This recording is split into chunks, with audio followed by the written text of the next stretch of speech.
ഫുട്ബോളിലെ ചില അപൂർവ റെക്കോർഡുകളെ ഇന്ന് പരിചയപ്പെടാം. Number 1, fastest red card in football history. 2000 ഒരു സൺഡേ ലീഗ് ഗെയിമിൽ മാച്ച് തുടങ്ങാൻ റെഫറി വിസിൽ ഊതിയപ്പോൾ തൊട്ടടുത്ത് നിന്ന ഇംഗ്ലീഷ് ഫുട്ബോളറായ ലീ ടോഡ് വിസിലിന്റെ ശബ്ദം കേട്ട് ഞെട്ടി എന്ന് പറഞ്ഞു. ഇത് കേട്ട് റെഫറി മാച്ച് തുടങ്ങിയ 2ാം സെക്കൻഡിൽ ഒഫൻസീവ് ലാംഗ്വേജിന്റെ പേരിൽ ലീ ടോഡിന് റെഡ് കാർഡ് നൽകി. അങ്ങനെ ഒരു ഫുട്ബോൾ മത്സരത്തിൽ വേഗത്തിൽ റെഡ് കാർഡ് കിട്ടുന്ന താരമായി ലീ ടോഡ് മാറി. Number 2, longest goal in football history. 2013 November 2 stock സിറ്റിയും സൗത്താംപ്ടണും തമ്മിൽ നടന്ന പ്രീമിയർ ലീഗ് മാച്ചിൽ സ്റ്റോക്ക് സിറ്റിയുടെ ഗോൾ കീപ്പറായ ആഷ്മിർ ബൊറോവിക്കിന് നേരെ വന്ന ബോൾ അദ്ദേഹം ക്ലിയർ ചെയ്തപ്പോൾ ആ ബോൾ 91.9 മീറ്റർ സഞ്ചരിച്ച് ഓപ്പോസിറ്റ് ഗോൾ കീപ്പറായ ആദർ ബൊറാക്കിനെ മറികടന്ന് സൗത്താംപ്ടന്റെ ഗോൾ വലയിലെത്തി.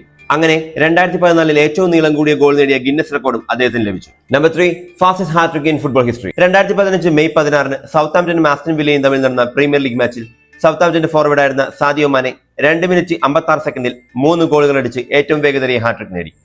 കളി തുടങ്ങി 13ാം മിനിറ്റിൽ ആദ്യ ഗോളും തുടർന്ന് വന്ന 2 മിനിറ്റിൽ ബാക്കി 2 ഗോളും അദ്ദേഹം നേടി. അങ്ങനെ 1994 4 മിനിറ്റിൽ 3 ഗോൾ പ്രീമിയർ ലീഗിൽ നേടിയ റോബി ഫൗളറിന്റെ റെക്കോർഡ് സാദിയോ മാനെ മറികടന്നു. Number 4, goal keeper with most goals in football history. ബ്രസീലിയൻകാരനായ റൊഗേറിയോ സെനി 1990 മുതൽ 2015 വരെയുള്ള കാലഘട്ടത്തിൽ ബ്രസീലിയൻ ക്ലബായ സാവോപോളി എഫ്സിക്ക് വേണ്ടി ഗോൾ കീപ്പറായിരുന്ന സമയം 131 ഗോളുകൾ തന്റെ കരിയറിൽ അടിച്ചുകൂട്ടി.